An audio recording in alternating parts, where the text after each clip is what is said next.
રોજ હનુમાન ચાલીસાના પાઠ, રોજ હનુમાનજીની પૂજા નિત્ય. હનુમાનજી પાસે જે માંગો એ મળે, પ્રધાન છે તરત જ. ઝડપીમાં ઝડપી રીઝવા વાળા દેવ. કેમ કે અંશ તો કેનો છે?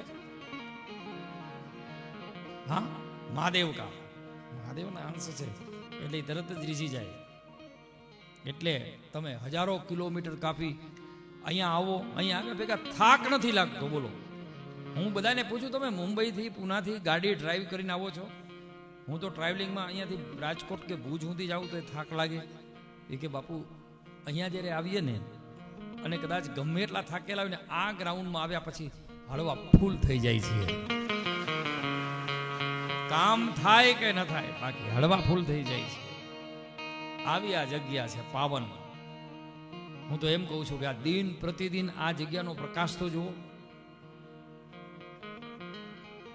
ખરેખર કચ્છ માટે તો આ ગૌરવની વાત કહેવાય.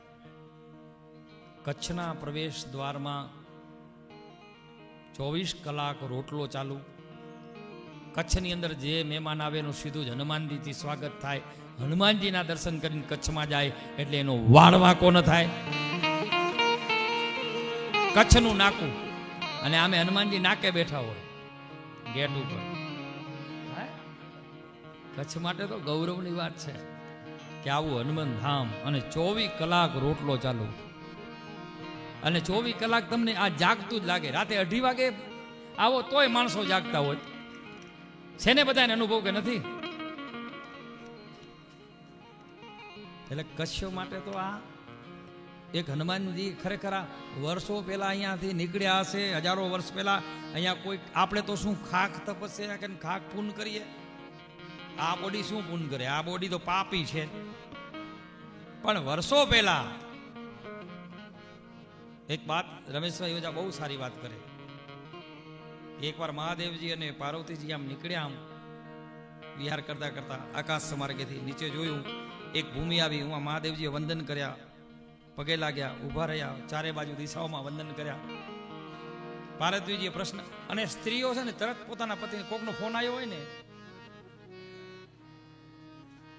ગાડીમાં આમ જતા હોય ને, કોકનો ફોન આવે, હા, એટલે ફોન મૂકી દે ને ત્યાં સુધી હક ન થાય.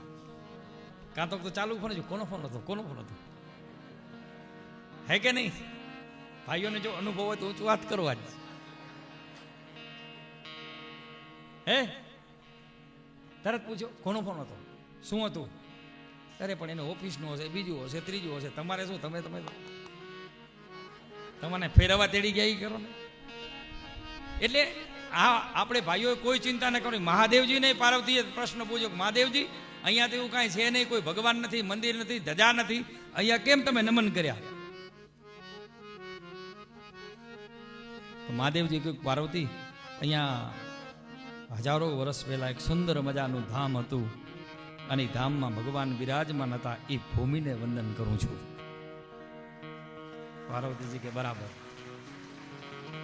ફરી થોડાક આગળ ગયા અને આમ કચ્છમાં નારાયણ સરોવર કોટેશ્વર બાજુ જતા હશે ને આ જગ્યા આવી. ભાઈ ભગવાન શિવે વંદન કર્યા.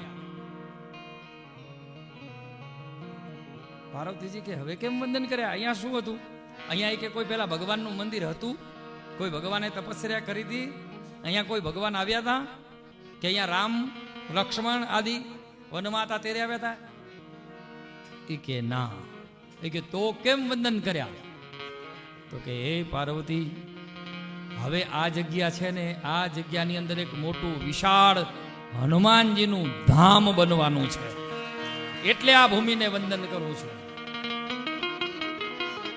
એટલે આ ભૂમિ ઉપર તો હજારો વર્ષ પહેલા મહાદેવજી અને પાર્વતીજી આશીર્વાદ આપ્યા હશે તો જ આ ભૂમિ આટલી બધી જાગૃત થાય. બાકી મારી કે દુનિયાની કોઈની તાકાત નથી કે આટલી અહીંયા જાગૃત થાય.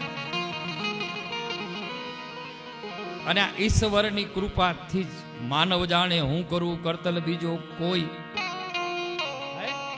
આદર્યા અધવચરે મારો હનુમાન કરે સો હોય. એ માથું કૂટે માનવી.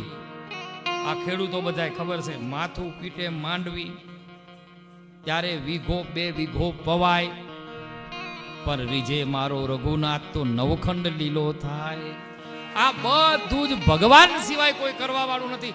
તમે જીવનમાં એકવાર આ બધી જ દોરી ભગવાનને સોંપી દો ને, એટલે તમારે કાંઈ કરવાની જરૂર નથી. ભગવાન બધું આગળ આગળ કરે જાય. પણ એટલો વિશ્વાસ નરસિંહ જેવો, મીરા જેવો હોવો જોઈએ કે આ તો મારો રઘુનાથ કરે છે, મારો પરમાત્મા કરે છે. ખેડૂત કેવી મોટરું કરે ને, ઊ નાખે ને તે નાખે ને, લાઈટ વળી રાતે જાય ને 3 વાગે જાગે ને, સિંગલ ફેસ ને 3 ફેસ ને, ત્યારે માંડ આખી રાતે મોટર ચાલુ રહે ત્યારે થોડું ઘણું પીવાય. પણ આ મારો પ્રભુ કૃપા કરે તો આખા કચ્છમાં પાણી પાણી.